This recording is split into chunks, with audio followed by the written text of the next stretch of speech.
ونستعينه نعوذ بالله من شرور من يهده الله فلا مضل له ومن يضلل فلا هادي له وحده لا شريك له واشهد ان محمدا عبده ورسوله اما بعد فقد قال الله تعالى في القران المجيد اعوذ بالله من الشيطان الرجيم بسم الله الرحمن الرحيم يا أيها الذين آمنوا اتقوا الله وقولوا قولا سديدا يصلح لكم أعمالكم ويغفر لكم ذنوبكم ومن يطع الله ورسوله فقد فاز فوزا عظيما. இறைவனாகிய அல்லாஹ்வுக்கு அவருடைய சாந்தியும் சமாதானமும் நபிகள் நாயகம் ஸல்லல்லாஹு அலைஹி வஸல்லம் அவர்கள் மீதும் சத்திய சஹாபாக்கள் சஹாபிய பெண்மணிகள் நல்ல இமாம்கள் மற்றும் இந்த நிகழ்ச்சியை பார்த்து கொண்டிருக்கக்கூடிய நம் அனைவரும் மீதும் எங்களுக்கும் பொதுவாகவே நம்முடைய வாழ்வில் அடிப்படையான தேவைகளை அடைந்து கொள்ள வேண்டும் என்றால் அதற்கான உழைப்பு என்பது அவசியம். உண்ணக்கூடிய உணவு, உடுத்தக்கூடிய உடை, இருக்கக்கூடிய இருப்பிடம், இது மனிதனுக்கு அடிப்படை அவசியம். இந்த அடிப்படை அம்சம் நமக்கு கிடைக்க வேண்டும் என்றால் உழைக்காமல் யாருக்கும் கிடைக்காது. அல்லாஹ் அப்படித்தான் எல்லா மனிதர்களுக்கும் இது போன்ற விதியை ஏற்படுத்தி வைத்திருக்கிறார். மனிதர்களுக்கு மாத்திரமல்ல, உலகில் உள்ள எல்லா உயிரினங்களுக்கும் பொதுவான அடிப்படை விதியும் இதுதான். ஒரு சின்ன சிறிய சிட்டுக்குருவி தன்னுடைய கூட்டுக்குள் அமர்ந்து கொண்டு தனக்கான உணவு கிடைக்கும் என்று நம்பினால் அது தன்னுடைய வாழ்க்கையை நீடித்துக் கொள்ள முடியுமா? தன்னுடைய உழைப்பை செலுத்த வேண்டும். தன்னுடைய சிறப்பை விரித்து மடக்கி அது வெளியில் சென்று காலங்களுக்கும் வள்ளுவர்களுக்கும் மத்தியிலே தன்னுடைய உயிரை பாதுகாத்துக் கொண்டு இறையை தேடினால்தான் தன்னுடைய வாழ்க்கையை தொடர முடியும் என்று சாதாரண ஐந்தரை உள்ள பறவைகளுக்கும் அல்லாஹ் அப்படி ஒரு விதியை ஏற்படுத்தியிருக்கிறார். மனிதன் இதை விதிவிலக்காது. நாம் இன்னைக்கு உலகத்தில் எதிர்பார்க்கக்கூடிய உலகில் இன்பங்களை அடைய வேண்டும் என்றாலும் உலகத்துல என்னது? உழைப்பு அவசியம். அழகழகான வாகனங்கள், விதவிதமான ஆபரணங்கள், உலகத்தில் இருக்கக்கூடிய நிலப்பொருட்களை எல்லாம் வாங்கி சேமித்து வைத்து மகிழக்கூடிய நிலைமை, இவை எல்லாவற்றிற்கும் உழைப்பு அவசியம்.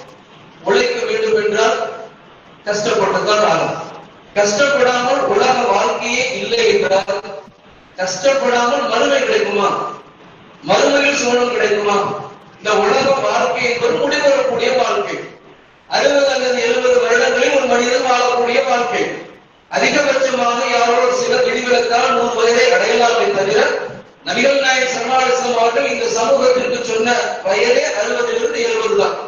அப்ப அந்த வருடத்திற்கு குறுகிய காலத்தில் நாம் வாழக்கூடிய இந்த தருணத்தில் நாம் பார்க்கக்கூடிய ஹலாலான உலகின் அம்சங்களை அனுபவிக்க வேண்டும் என்றால் நம்மை நாம் கஷ்டப்படுத்திக் கொண்டால்தான் அதுவும் சாத்தியமாகும் என்ற அடிப்படையில் அல்லாஹ் படைத்திருக்கிறார்.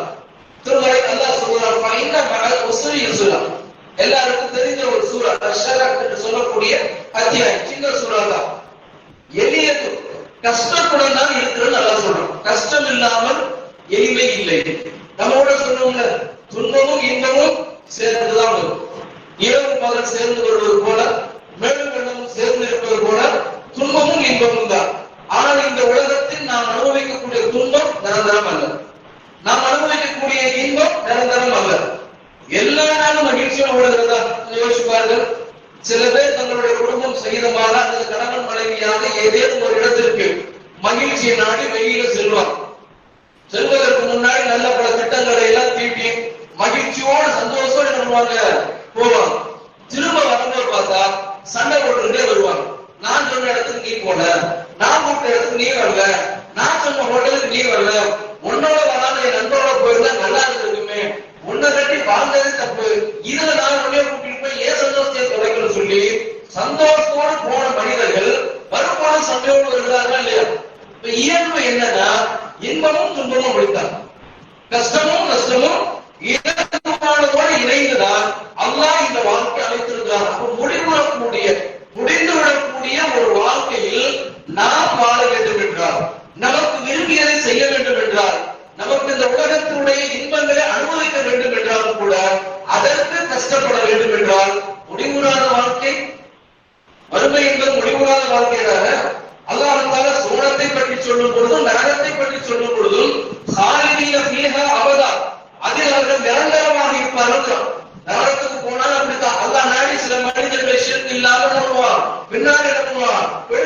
மனிதர்கள் கொள்றோம். அதெல்லாம் யாரும் தெரியாது. அதே தருணத்தில் ஒரு மனிதன் சூழத்தில் நுழைந்து விட்டால் நுழைந்ததாக வர முடியாது. சூழத்தின் வார்த்தைகளை குறித்து நபிகள் நாயகம் ஸல்லல்லாஹு அலைஹி வஸல்லம் அவர்கள் அல்லாஹ் சொல்லுவதாக சொல்லி காட்டுறாங்க. அல்லாஹ் சொல்றாரா, ஒரு அடியான் இந்த உலகத்தில் கஷ்டத்திற்கு மேல் கஷ்டப்பட்டு வாழலாம்.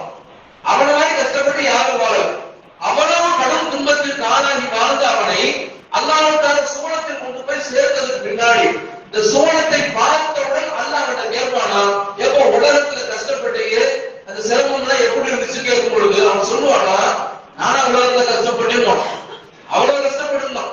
60-70 வருடங்கள் அவன் வாழக்கூடிய வாழ்க்கையில் அத்தனை போராட்டங்கள். அதை யோசிச்சு பாருங்க. நம்முடைய வாழ்க்கையில ஒரு 4 சென்ட் இடம் வாங்கி வீடு கட்ட நினைச்சோட நடக்குதா? 20 வயசுல ஒரு மனுஷன் பிளான் பண்ணா 50 வயதில் தான் சிறப்பு சாத்தியமாகும். பெரும்பாலான மக்களுக்கு எல்லாரும் வாடகை வீட்டுல சொந்த வீட்டுக்கு போன ஆசைப்படுறாங்க. எல்லாருக்கும் நடக்குதா? எல்லாருக்கும் எல்லாம் ஏற்றுக்கிறது இல்லை. அப்ப நம்முடைய 30 வருட காலத்து மிகப்பெரிய போராட்டம். எதையெல்லாம் சேமிக்க முடியுமோ, எதையெல்லாம் தவிர்க்க முடியுமோ, அதையெல்லாம் வைத்த கட்டி வாய கட்டிடுவாங்கல்ல. இப்படி எல்லாம் வாழ்ந்து சேமித்தால்தான் சொந்த இடம் வாங்க முடியும். ஒரு 4 சென்ட் இடம். இந்த இடத்தை வாங்கி அதை பாதுகாத்து பத்திரம் போட்டு அதுல வீடு கட்டணும் எவ்வளவு சிரமம். வாங்கி வைத்த பொருட்களை திருடாம இருக்கணும், வாங்கி வைத்த பொருட்களை இன்ஜினியர் திருடாம இருக்கணும், வாங்கி வைத்த பொருளை வேலைக்காரர் திருடாம இருக்கணும். அப்படி என்னது, கண்டை விழித்து இரவு பகலா பார்த்து பார்த்து கஷ்டப்பட்டு வீடை கட்டினா எத்தனை வருஷம் வாழ்ந்துருக்கோம்? 1000 வருஷம் வாழ போறோமா? 1,000 வருஷம் வாழ போறோமா? அதே 60-70 தான்.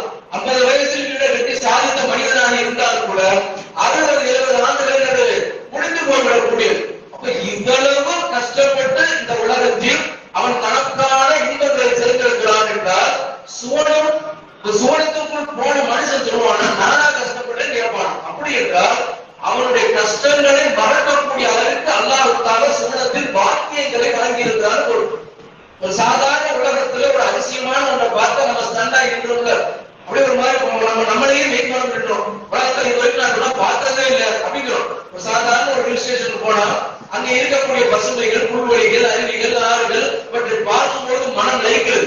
இங்கே இருந்துட்டா நல்லா இருக்குமே அப்படின்னு தோணுறதா இல்லையா? வாழ்க்கை வேறு மாதிரி அமைந்து விடுகிறது. அப்படி என்றால் சுவனம் சாதாரண விஷயமா? அல்லாஹ்வுக்கு ஒரு சொல்லாட்சி சொல்றாங்க, சுவனத்தில் ஒரு சாட்டை அளவு இடம் கிடைப்பது உலகத்தில் உள்ளவர்களே சிறந்ததுதான். உலகமே பெருசு. உலகத்தில் உள்ளதுன்னா உலகமே நம்முடைய பார்வை என்னது பெருசு. ராஜபாலை முழுமைக்கு நம்ம ஆண்டு அனுபவிக்க முடியுமா? 70,000 கோடி வருஷம் வாழ்ந்தா ராஜபாலை முழுமைக்கிறது ஆண்டு அனுபவிக்க முடியாது. நம்முடைய பார்வை ராஜபாலை பெருசுன்னா தமிழ்நாடு பெருசு, இந்தியா பெருசு, இந்தியாவோட உலகம் பெருசு, உலகத்தை விடுறது இந்த அண்ட சராசரங்கள் பெருசு என்றால் சற்று யோசித்து பார்க்க வேண்டும். அத்தனையும் நம்ம என்னது அடைத்து விட முடியும். சூழத்தில் சொல்வது உலகம் இந்த உலகத்தில் உள்ளதை விட சிறந்தது பெரியது அப்படிங்கிறார். ஒரு சாட்டை சுட்டி வச்சு எத்தனை நிக்க முடியும்? ஒரு ஆள் நிக்க முடியும். உட்கார முடியுமா? ஒரு ஆள் உட்கார முடியாது, ஒரு ஆள் உட்கார முடியாது. ஒரு ஆள் நிற்கக்கூடிய இடம் அளவுக்கு சுவனத்தில் இடம் கிடைப்பது என்பது நாம் பெரிதாக நினைக்கக்கூடிய உலகத்தை விட, உலகத்தில் உள்ள அனைத்தை விட சிறந்தது என்றால் சுவனத்தின் வாழ்க்கையை சற்று யோசிச்சு பாருங்கள். சாதாரண விஷயமா? அல்லாஹ்வும் அல்லாஹ்வுடைய தூதரும் நமக்கு சுவனத்தை பற்றி சொன்னது குறைவு. அதை நினைச்சாலே என்னது ஆச்சரியமா தான் இருக்குது. எப்படா சுவனத்துக்கு போலாம், இந்த உலகத்தை விட்டு போன்று நினைக்கக்கூடிய அளவுக்கு சுவனத்தில் சொல்லப்பட்ட சின்ன சின்ன விஷயங்களே நம்ம இருக்கிறது என்றால் கொஞ்சம் யோசிச்சு பாருங்க. எல்லாருக்கும் என்ன கிளைமேட் பிடிக்கும்? வேறு தேவைக்கூடாது, வெயில் இருக்கக்கூடாது, கூலிங் அதிகமா இருக்கக்கூடாது, மைனஸ் வரக்கூடாது. எப்படி சொன்ன ஒரு 23-24 டிகிரி செல்சியஸ் அளவுக்கு இதமா இருக்கணும். ஏதோ குழு ரொம்ப போயிடுச்சு இல்ல, நடுங்க ஆரம்பிச்சுல 16-17 போயிடுச்சு, நடுங்க ஆரம்பிச்சு மைனஸ் எல்லாம் போயிடுச்சு. ரொம்ப இருக்கிறதே கஷ்டம். வெயில் அதிகமா போனாலும் கஷ்டம், குளிர் அதிகமா போனாலும் கஷ்டம். இயல்பா இருக்கணும், அப்படி குளிர்ச்சியா இருக்கணும், ஜம்முன்னு இருக்கணும். நினைக்கிறோமா இல்லையா? அப்படி எல்லா காலமும் நடக்குது. வருஷத்துல 6 மாசம் என்னது வெயில் வாக்கி வருது. அது நம்ம பொறுத்தப்பட்டுல 3 மாசம் தான் கோடை காலம். தமிழகத்துல குறிப்பாக விருதுநகர் மாவட்டம் போன்ற வறண்ட பிரதேசங்கள், மலைமறை பிரதேசம். ராஜபாளையத்துக்கு பின்னாடி போன வச்சுங்களேன், அப்படி குழு இருக்குது. ராஜபாளையம் தாண்டி குற்றாலத்தை போனா குழு இருக்குது. ராஜபாளையம் மலைக்கு இந்த பக்கம் வந்தோம்னா மழை காலம் உடை காலம். அது அப்படி மலைமறை பிரதேசமா ஆக்கி வைத்திருக்கிறார். அப்ப எது அப்படி இருக்குது என்று சொன்னால் சாதாரண விஷயமா? அப்ப ஒரு சுவனத்தில் நமக்கு கிடைக்கக்கூடிய பாக்கியங்களை பொறுத்தமட்டில் இந்த உலகத்தில் எப்படி இருக்க வேண்டும், எப்படி இருந்தால் நல்லது என்று நாம நினைக்கிறோமோ, கற்பனை பண்ணுகிறோமோ, அதை விட உயர்ந்தது அல்லாஹ். பொதுவாக மாளிகை பெருசா கட்டி என்ன பண்ணுவாங்கன்னா மாடத்துல இருந்து கீழே பார்க்கணும், மேல இருந்து பார்த்தா ஒருவர் இப்ப நான் இங்க நிக்கிறேன், எல்லாரையும் சரியா பார்க்க முடியாது. முதல் மாடியில இருந்து நான் கீழே பார்த்து வச்சுக்கோங்க, ஒருவர் பார்க்க முடியும். இப்போ ஒரு பெரிய மலை மேல ஏறும் பார்த்தோம்னா ஒரு ஊரே பார்க்கலாம். பார்க்கறது அழகாக இருக்கும். கீழே இருந்து பார்ப்பதை விட மேலிருந்து பார்ப்பது எல்லாம் தெரியும் விட்டாலும் அழகா தெரியும். நம்ம கூட ஒரு மலையில இருந்து கீழே பார்க்க சொல்லுவாங்க, காரெல்லாம் சூப்பிடப்பமா இருக்கு, இவ்வளவுதான் சூப்பிடப்பமா இருக்கு. சின்ன பிள்ளைங்க சின்ன சுட்டி ஜாமா வச்சு விளையாடும் பார்க்கணும், அழகா இருக்கும். இன்னைக்கு நமக்கு விளையாட ஆசை இருக்கும், ஒரு பேர் ஒத்துக்க மாட்டாங்க. சின்ன வயசுல எருமை மாடலாம் இருக்கு, இப்போ கேட்பாங்க இல்லையா, ஆசை இருக்கு போல. மனிதனை பொறுத்த மட்டும் மனிதனுக்கு மரணம் வர வரைக்கும் அது ஆசை விடாது, சில தருணத்தை அனுபவிக்க முடியாது. அப்ப மேல இருந்து பார்த்தா எல்லாருக்கும் சந்தோஷமா இருக்கும். சூழத்தில் அல்லாஹ் சொல்றான், மனிதர்கள் மேல உட்கார்ந்து இருப்பாங்க, உயரமான இருக்கைகளில் சாய்ந்தவன உட்கார்ந்து இருப்பாங்க. பொதுவாக எப்ப சாய்ந்து உட்கார முடியுமா? நீங்க டென்ஷனா இருக்கும் போது சாய்ந்து உட்கார முடியாது. ஏதோ பிரச்சனை பஞ்சாயத்து படப்பட சாய்ந்து உட்கார முடியுமா? அப்படி சீட்டி நுனியில உட்கார்ந்து அப்படி உட்கார்ந்து இருப்போம், சரியா உட்கார்ந்து. எப்ப சாய்ந்து உட்கார முடியுமா? ரிலாக்ஸா வேலை எல்லாம் முடிச்சுட்டு தொந்தரவுலாம் இல்லாம ஒண்ணு இப்போதைக்கு எந்த பிரச்சனை இல்லப்பா அப்படிங்கிற மாதிரி ஒரு நிலையில சாய்ந்து உட்கார்ந்து அல்லாஹ் சொல்றா, அவர்கள் சாய்ந்து உட்கார்ந்து இருப்பார்கள், உயரமான இடத்துல உட்கார்ந்து இருப்பாங்க. கீழே பார்த்தா காலுக்கு கீழே ஆறு ஓடிட்டு சதா ஆறுகள் ஓடிக்கொண்டே இருக்கும். எப்படி இருக்கு அந்த இடம்லாம் பார்க்கறது? ஆசையா ஒரு விசேஷம் போகும்போது தண்ணி செடி செடி பார்க்கும்போது அந்த இடத்துல உட்கார்ந்துக்கிட்டே இருக்க நம்ம நினைப்போம். கொஞ்ச நேரத்துல அண்டை என்ன பண்ணுறோம், கைக்கு ஆரம்பிச்சிருக்கோம், நம்ம இது உனக்கான இடம் இல்லை அப்படின்றது அது சொல்லி என்ன பண்ணுறோம், நம்ம அனுபவிச்சு பள்ளி விட்டுரும், அனுபவிக்க முடியாது. ஆனா அல்லாஹ் சொல்றான், உயரமான இடத்துல சாய்ந்த மாதிரி உட்கார்ந்துட்டு அப்படியே மேல இருந்து பார்ப்பாங்க. அவங்க காலுக்கு கீழே ஆறு ஓடிக்கொண்டே இருக்கும், அதை அனுபவித்துக் கொண்டே இருப்பாங்க. சில்லு இருக்கும், நடுங்கவே நடுங்க, வேறு வராது. அழகான வாழ்க்கை, அற்புதமான ஒரு வாழ்க்கை. இப்படி இருந்தா எல்லாரும் பிடிக்கும் தானே. சுவனத்தில் ஒரு மரத்தை பற்றி நபி ஸல்லல்லாஹு அலைஹி சொல்றாங்க, சுவனத்தில் ஒரு மனிதருக்கு அல்லாஹ் மாளிகை தருகிறார். அந்த மாளிகைக்கு முன்னால் ஒரு மரம் இருக்கும். அந்த மரத்தின் நிழலை கடப்பதற்கு ஒரு மனிதன் 100 ஆண்டுகள் பயணித்தால் முடியாது. ஒரு மரத்தை டக்கு நம்ம சுத்த முடியல, ஒரு 10 செகண்ட் ஒரு மரத்தை சுத்திடலாம். எவ்வளவுதான் பெரிய மரம் இருந்தாலும் ஒரு நிமிஷத்துல சுத்தி வந்துட முடியும். ஒரு மரத்தின் நிழலை கடப்பதற்கு 100 ஆண்டுகள் பயணம் கொள்ள வேண்டும் என்றால் அவன் வீட்டுக்குள்ள உள்ளது கடைசரை போல எத்தனை ஆண்டுகளாம். அப்ப அந்த வீடு எவ்வளவு பெருசா இருக்கும். அந்த மாளிகையுடைய நிலைமையை எரிப்பார்கள். வேண்டியது கிடைக்கும், விரும்பியது கிடைக்கும். இங்க கிடைக்குமா? இங்க கிடைக்காது. எல்லாருக்குமே பறக்கணும்னு ஆசை. அது சின்ன பிள்ளைகளது இந்த 7-8 வயசு வரும்போதுலாம் பறந்துட்டு போனா நல்லா இருக்கும் அப்படின்றது விரும்புவாங்க. அதனாலதான் அந்த மாதிரி கதைகள்லாம் என்னது டிக்கெட் அடிக்கிறது பார்க்கணும், சின்ன பிள்ளைகள் பறந்து போறது விரும்புவாங்க. இன்னைக்கு நமக்கு என்னது அந்த ஆசை இருக்கு. 50 வருஷம் 60 வருஷம் பறந்து போனா நல்லா தான் இருக்கும். ஒரு ஊருக்கு போனா காசு கேட்கிறாங்க, பஸ்ல ஏறணும்னா எங்க உட்கார நினைக்கிறது, இன்னைக்கு டெய்லி போயிட்டு போறது, சடத்துல ஒரு இடத்துல பழகிறது. அப்படி பார்த்தோம்னா மேலே சட்டத்துல ஒரு மணி நேரம் உட்கார்ந்து கிடக்கலாம், திரும்ப வந்துடலாம். காலையில மேல சாப்பாடு, மத்தியானம் நேரம் சாப்பாடு, நைட்டு சாப்பாடு சாப்பிடலாம், பறந்து போயிட்டு வரலாம். ஆசை தான் சரி, எல்லாம் நடக்கக்கூடிய இடம் இது. சுவனத்தான் உலகத்தில் மனிதனுடைய ஆசைகள் நீண்டு கொண்டே போகும். அந்த ஆசைகள் பெருமளவு எதுவுமே நிறைவேறாது. மனிதனுடைய ஆசைகள் அவன் அறிவை தாண்டி இருக்கிறது. நபி ஸல்லல்லாஹு அலைஹி வஸல்லம் குறிப்பிடுறார்களே, எல்லா ஆசைகளும் நிறைவேறும். எந்த அளவுக்கு ரசூல் ஸல்லல்லாஹு அலைஹி வஸல்லம் சொல்றார் என்றால், அவனுடைய கண்கள் பார்க்கிறார், அவருடைய செவிகளால் கேட்டிருக்க மாட்டார்கள். அவனுடைய உள்ளத்தால் கற்பனை இமேஜினேஷன் கூட பண்ண முடியாத சுவனத்தை அல்லாஹ் தஆலா தயாரித்து வைத்திருக்கிறார் என்றால், இந்த சுவனத்தை அடைவது அவ்வளவு எளிசம். சாதாரண ஆட்கள் அது ஒரு சின்ன உலகம், வெளியே போயிட்டு வந்தா நாமளா இருக்கும். யோசிச்சு பாருங்க, வீட்டை விட்டு கிட்டாம என்ன பண்றாரு, நல்லா அழகா மேக்கத்துக்கு பண்ணிடுறது, ஒரு கல்யாணத்துக்கு ஒரு ஊருக்கு எங்கேயோ போயிட்டு வந்தாரு என்ன வேணும், அவர் வீட்டுக்காரமாக தெரியாது யாருக்கு எங்க வேணும். ஏன் மூதி மகனை எல்லாம் புழுதி படைச்சிடும். ராஜமலை முப்பது போயிட்டு வந்து எல்லாம் என்னது மண்ட முழுக்க என்னது புழுதியா படிச்சு புழுதியெல்லாம் புழுதியா படிச்சு நம்ம ஒரு வேலை நிற்போம். நமக்கு தெரிஞ்சவங்க என்னது யாராலும் கேட்கிற அளவுக்கு இருக்கும். ஆனா சுவனத்துல எப்படி தெரியுமா, ஒரு மனிதர் தன்னுடைய வீட்டை விட்டு கடைக்கு போவார், சந்தைக்கு போவார். சந்தைக்கு போனா அந்த சந்தையில புழுதி இருக்கும், காற்று அடிக்கும், புழுதி காற்று அடிக்கும் சொல்றாங்க. காற்று அடிச்சா இவர் காற்று அடிச்சதுக்கு பின்னாடி சந்தைக்கெல்லாம் போயிட்டு திரும்ப வீட்டுக்கு வருவாங்க. வீட்டுல இருக்கக்கூடிய கேட்பாங்க, போனீங்க முன்னோட ரொம்ப அழகா வந்துருக்கீங்க. உலகத்துல சாத்தியமா நம்மளே யாரு கேட்கிற அளவுக்கு நம்மளுடைய நிலைமை இருக்குது. நல்லா இருந்தாலும் நல்லா இல்லாத அளவுக்கு ஆக்கக்கூடிய சூழல் நம்மை சுற்றி இருக்குது. ஆனா சந்தைக்கு போயிட்டு அவர் திரும்பி வந்தாருன்னா அவரை பார்த்து அவங்க வீட்டில் உள்ள தொழிலாளர் சொல்லுவாங்களா, நீங்க முன்பை விட அழகா இருந்தீர்கள். இந்த வார்த்தை எனக்கு கிடைக்கும் சுவடத்தில் தான். இதை விட முக்கியம் தெரியுமா, எல்லா இன்பத்தை அனுபவிக்கும் போது நம்ம மனசு அடிச்சுக்கிட்டே இருக்கிற விஷயம் தெரியுமா, விட்டு போய் கடைசி வரைக்கும் இது என்னதான் என்ன 10 ரூபாய் இருந்தா கூட நம்மளா செலவழிக்கிற வரைக்கும் அந்த காசு சமாளிக்கணும். எவ்வளவு கேட்கக்கூடாது நினைக்கிறோமா இல்லையா, கீழே விழுக்கணும். வீட்டுல 1000 ரூபாய் இருக்குமே, 10 ரூபாய் பைக்கில் இருந்து கீழே விழுந்துருச்சு, விட்டு போயிருமா, 10 ரூபாய் தான் ஒரு மணி நேரம். 10 ரூபாய் வேல்யூ நமக்கு தெரிகிறது. உலகத்துல இது என்ன இல்ல நிரந்தரம் இல்லை. நாம எதை அனுபவித்தாலும் அதை விட்டு நாம செல்லணும், அல்லது நாம எப்ப அதை நம்ம விட்டு போயிடும். எந்த இன்பங்களா இருந்தாலும் சரிதான், ஒன்று நம்ம விட்டு அது போயிடும் வாழக்கூடிய காலத்துல, இல்ல அதுக்கு நாம போயிடும். இதுதான் உலகத்தில் நடக்கும். ஆனா மறுமையை பொறுத்து வச்சு மரணம் இல்லாத பெருவாழ்வு, மரணமே கிடையாது.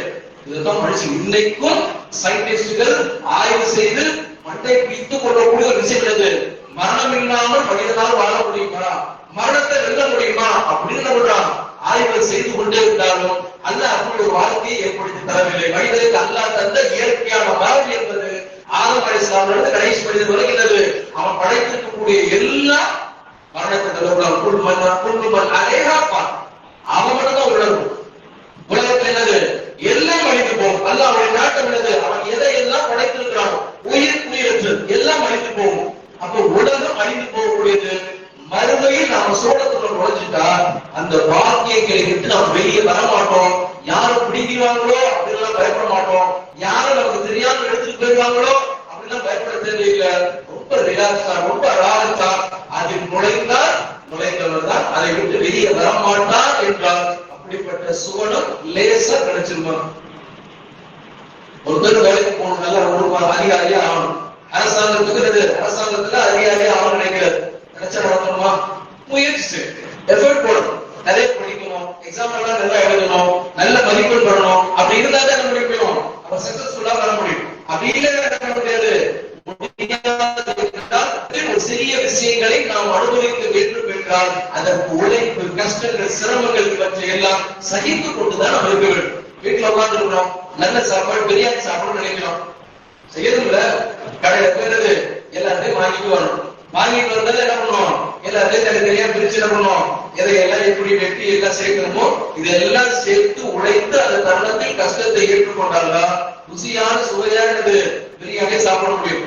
கேட்கக்கூடாது, காசு இருந்தா ஸ்விக்கி வாங்கிடலாம்.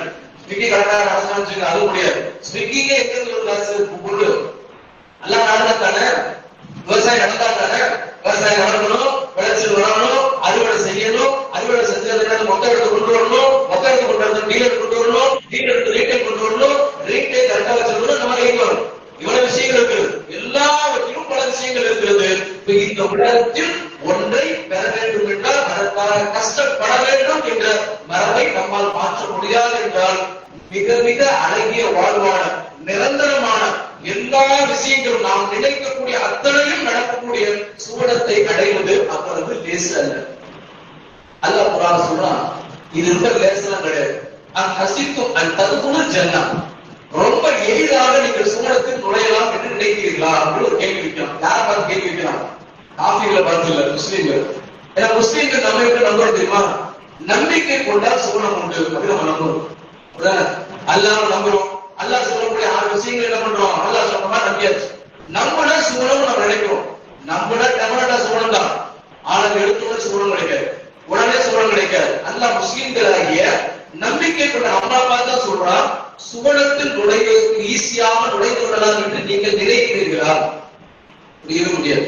ஏன்னா இன்னைக்கு தௌஹீத்வாதிகள் சொல்லக்கூடிய பெரிய சிக்கல் என்ன தெரியுமா, ஷிர்க் வைக்கல, நான் அல்லாஹ் நம்பிட்டேன், எனக்கு சுவனம். தொழுகிறேன்னா சுவனமா, நோன்பு வைக்கிறேன்னா சுவனம் கிடைச்சிருமா, கண்ணாம சொல்ல முடியுமா? நான் நோன்பு வைக்கல, நான் தொழுகல, நல்லது ஏற்கல, கெட்டது கதக்கல, எந்த நல்ல காரியம் நான் செய்யல, நம்பிக்கை மட்டும் இருக்கு, நான் மறந்த உடனே டப்பட்டா சொல்ல முடியுமா? அப்படி சொல்வதற்கு நமக்கு அதிகாரம் இருக்கு. நிறைய திருமண குரான் வசனங்கள் நீங்க படிச்சிருப்பீங்க. இந்நல்லதீன ஆமனூ வ அமிலு ஸாலிஹாத், யார் நம்பிக்கை கொண்டு நல் அமல்கள் செய்வார்களோ. அல்லாஹ் எப்படி எல்லாம் சொல்றாருன்னா, நம்பிக்கை கொண்டால் போதுமானது சொல்லல. எங்க எல்லாம் நம்பிக்கை பற்றி அல்லாஹ் சொல்லுகிறானோ அதோட தொடர்ச்சியா அல்லாஹ் சொல்றான், நற்காரியங்கள் அப்படி செஞ்சாதான் லஹும் ஜன்னாத்து நயீம், அவர் சோழச்சோலையில் இருப்பார். வெறும் நம்பிக்கை மாத்திரம் பலனளிக்காது. நான் நம்பிவிட்டேன், நான் சரியாக அமைந்து விட்டேன், ஆனால் எதையும் நான் செய்யவில்லை அப்படின்னு நம்ம நினைச்சோம்னா எதுவும் நமக்கு சூழத்தில் கிடைத்து விடவே முடியாது. ஏன் அப்படின்னா நம்பிக்கையின் வெளிப்பாடே செயலும். நான் நம்பினா என்ன அர்த்தம்? நான் நம்புறவங்க வெளிப்படுத்தணும் இல்ல.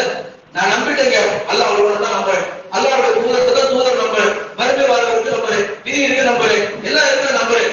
ஆனால் நம்பிக்கை வெளிப்பாடு அமல்கள் செய்தல் வேண்டும். அல்லாஹ் சொல்றா நீங்க நம்பவும் வேண்டும், நல்ல அமல்களும் செய்ய வேண்டும். அப்படி செஞ்சாதான் சோழம். ரொம்ப லேசா உங்களுக்கு சோழம் கிடைத்து விடும் என்று நீங்க நினைத்து விடாதீர்கள் என்று யாருக்கு சொல்றான்?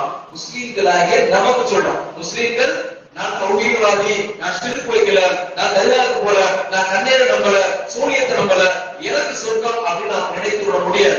சாதாரண முடிவரக்கூடிய உலகத்திற்கே வாங்க நம்ம பாடுபட வேண்டும் என்றால், வியர்வை சிந்தி கஷ்டப்பட வேண்டும் என்றால், ஓடி ஓடி உழைக்க வேண்டும் என்றால், நம்முடைய வாழ்க்கையின் பெரும்பகுதி அதற்காக செலவழிக்க வேண்டும் என்றால், அவ்வளவு சிறந்த சூழத்தை அடைய வேண்டும் என்றால் மிக லேசாக அடைந்து விட முடியாது.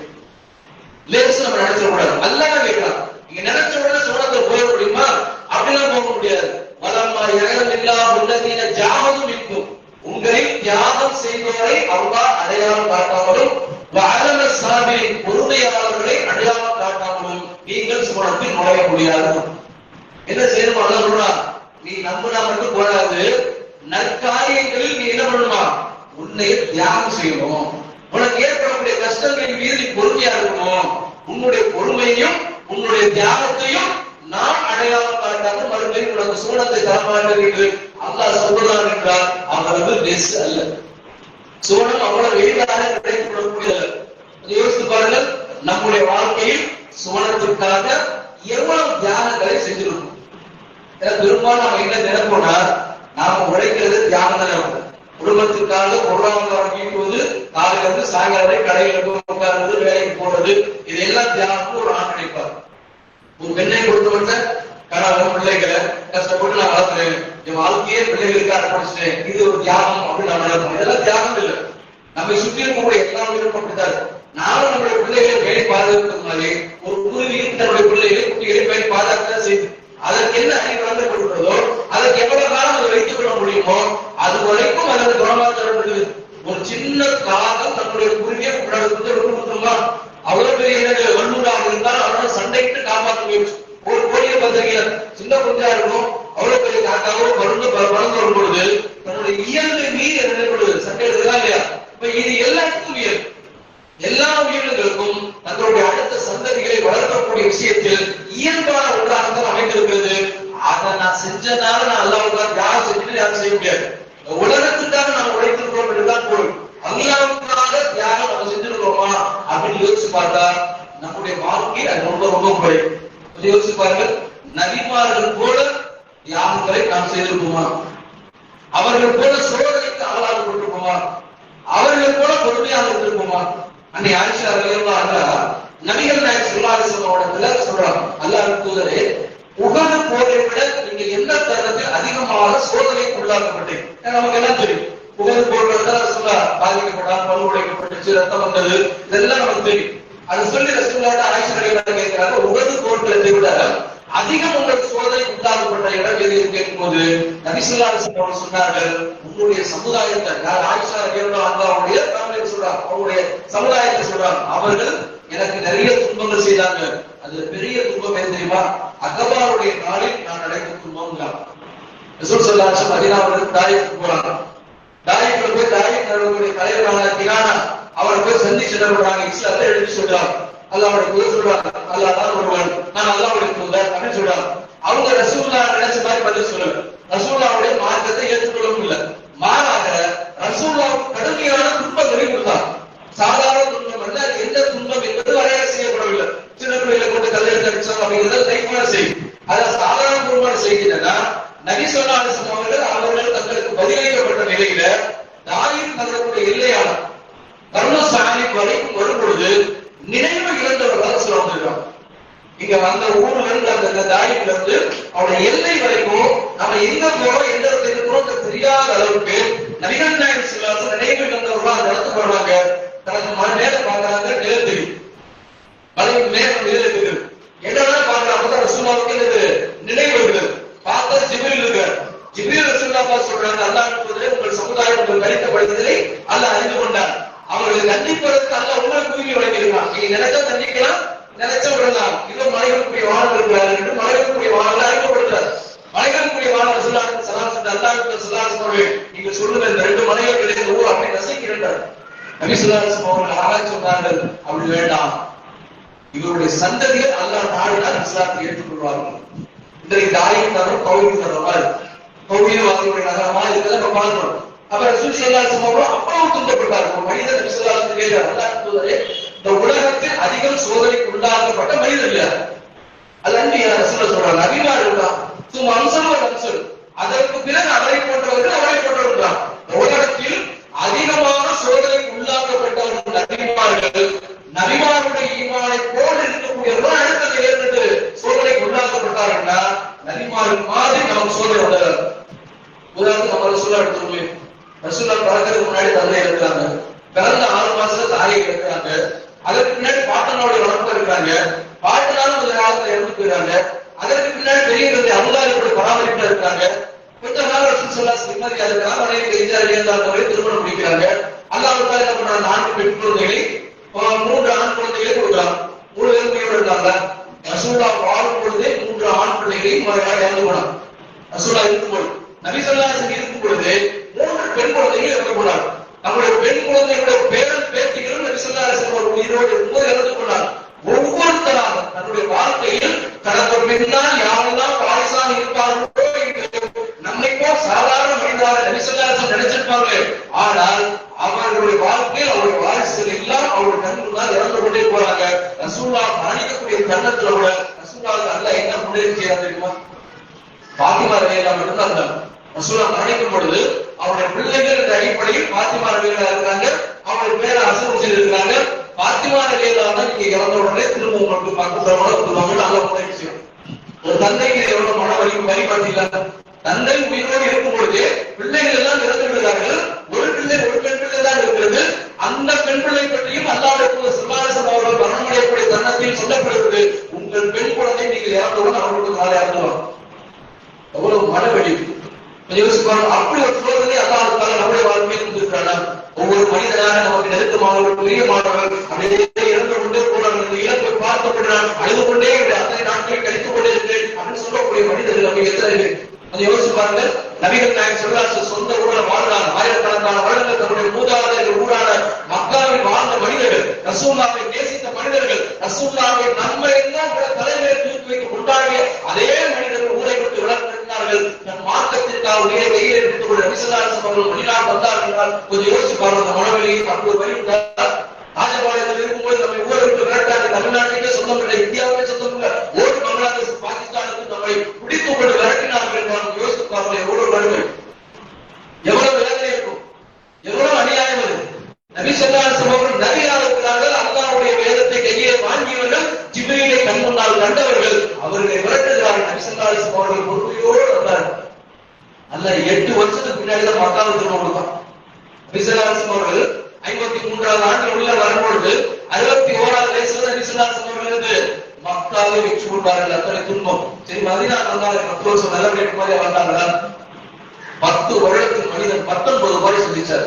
யோசிச்சு பாருங்க, எவ்வளவு சிரமம் தெரியுமா? ஒரு போராட்டம் தான் நமக்கு என்னது பயன்படுது. ஒரு மாநாடு பயன்படுது இல்ல. ஒரு மாநாட்டை காலையில போய் நைட் விட்டுலாம்.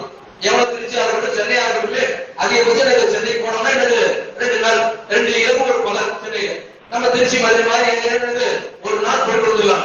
யோசிக்கிறோம்ல, வெயில் தண்ணி இதெல்லாம் நம்ம என்ன பண்றோம்? யோசிக்கிறோம். ஐயோ இவ்வளவு சிரமம், ஐயோ இவ்வளவு கஷ்டம் என்று நினைக்கிறோமே. ஒரு மனிதன் 10 வருடத்தில் 19 முறை சந்தித்திருக்காங்க. அவருடைய மன உளைச்சலை அந்த இடத்தில் இருந்து நீங்க பார்க்கணும். ஏதோ செய்தி வரலாறு மாதிரி நடந்து போயிடக்கூடாது. நபிகளாக இடத்தில் நாம இருந்தா நம்மளுடைய மனநிலை இல்லை, நம்முடைய ஈமான் இப்போ போயிடுவோம். யாரெல்லாம் பார்த்துட்டு மார்க்கத்தை உண்டாடினால முடியாது. அந்த மனிதர் 10 வருடத்துக்கு நல்ல உணவை உண்டாக பல மாதங்கள் பட்டினியோடே வாழ்ந்தோம். அதுதான் என்று சொல்லக்கூடிய மிகப்பெரிய யுத்தத்தில் அத்தனை படைக்கூட்டமும் ஒன்று வரும்போது நபிகள் நாயகம் ஸல்லல்லாஹு அலைஹி வஸல்லம் அவர்களும் நின்று அகல் தோன்றுகிறார்கள், பள்ளம் தோன்றுகிறார்கள். அவர்கள் தோன்றக்கூடிய தருணத்தில் தன்னுடைய கைகளில் இருக்கக்கூடிய கடப்பாரை உயர்த்துக் கொண்டு சஹாபாக்கள் பார்க்கிறார்கள். அல்லாஹ் ஸல்லல்லாஹு அலைஹி வஸல்லம் வயிற்றில் கற்களை கட்டி வைத்திருக்கிறார். ஜாபர்கள் வருத்தப்படுத்தவனை மனைவிகள் சொல்லி உணவு கொண்டு வார்கள். அல்லாஹ் பசியோடு எத்தனை நாள் இருந்தார்? தொழுது வருவார்கள், வீட்டுக்கு வருவார், உணவு இருக்கா? இல்ல, நோன்பு. நபி ஸல்லல்லாஹு அலைஹி வஸல்லம் தன்னுடைய வாழ்க்கையில் குறித்த ஆட்டுக்குட்டியை நான் கண்டதில்லை என்று அபூ ஹுரைரா ரலியல்லாஹு அவர்கள் பிற்காலத்தில் சொல்றார். அவங்க வைக்கப்பட்ட அபூ ஹுரைரா ரலியல்லாஹு குறித்த காலை கண்களோட ஆட்டுக்குட்டியுடைய சதை அதை பார்த்துட்டு அவங்க அழுது சொல்றாங்க. அல்லாஹ் ஸல்லல்லாஹு அலைஹி வஸல்லம் மதீனாவில் வாழ்ந்த வாழ்க்கையை தன் கண்ணால் பார்த்தது. எவ்வளவு உணவு, எவ்வளவு ஆடை, எவ்வளவு விதமான வாகனங்கள், எப்படியெல்லாம் நாம சரியா வாழ்றோம்டா ரசூலுல்லாஹ்வுடைய வாழ்க்கையை கணித்து பாருங்கள். அது போன்ற ஒரு துன்பம் நமக்கு வந்ததா? நமக்கு அப்படின்னா இல்லையே.